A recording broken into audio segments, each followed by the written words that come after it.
Assalamualaikum warahmatullahi wabarakatuh. Perkenalkan, nama saya Ahmad Sofyan. Saya mahasiswa Komunikasi Penyiaran Islam semester 6.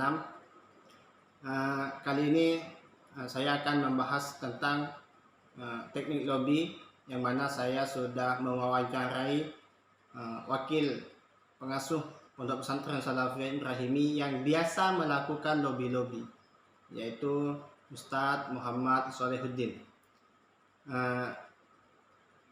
Banyak hal yang saya dapatkan dari wawancara dengan beliau. Salah satunya masalah tentang bagaimana seharusnya, apa yang harus kita persiapkan sebelum melakukan lobby kepada orang yang akan kita lobby, misalnya kepada instansi pemerintah atau kepada perorangan dan lain sebagainya. Menurut beliau, yang pertama yang harus dikuasai adalah masalah. Maka bagaimana? Hal yang pertama yang harus dilakukan adalah menganalisis masalah. Masalahnya ini bagaimana? Berat enggak kira-kira? Apakah perlu dibawa ke jalur hukum atau tidak? Nah, ini penting untuk kita kuasai.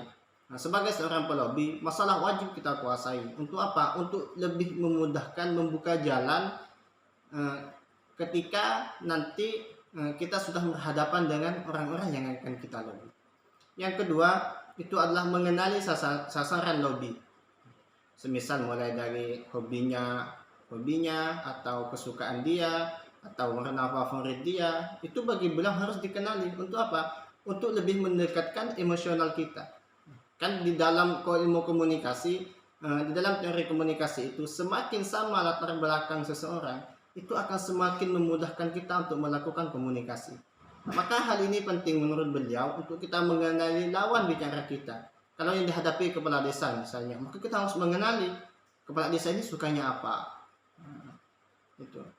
Istrinya siapa, anaknya berapa. Artinya kita harus menguasai lawan. Seperti itu. Kemudian yang ketiga adalah mempersiapkan fasilitas pendukung apa yang kita perlukan. Misalnya beberapa dokumen sebagai bukti, misalnya itu sangat diperlukan, misalnya seperti foto atau surat pernyataan atau apa, itu sangat penting. Inspirasi dari rakyat misalnya seperti membawa tanda tangan atau apa gitu kan.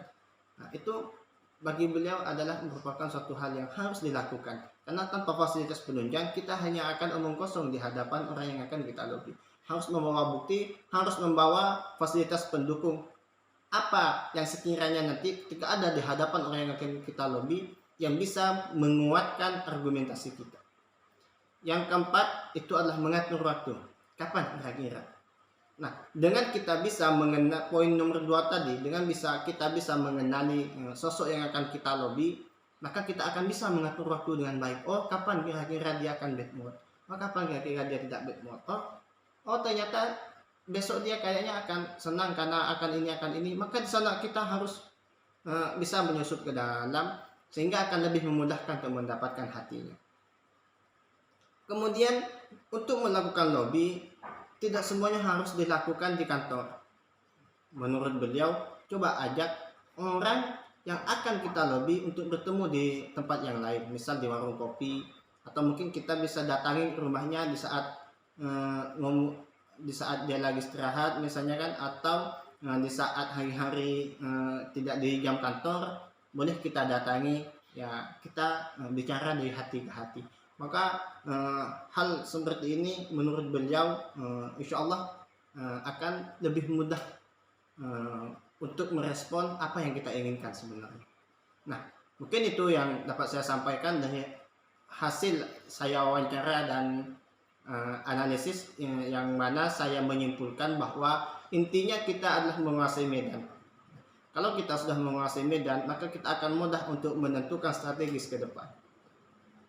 Demikian, Allahumma muwaffiq. Assalamualaikum warahmatullahi wabarakatuh.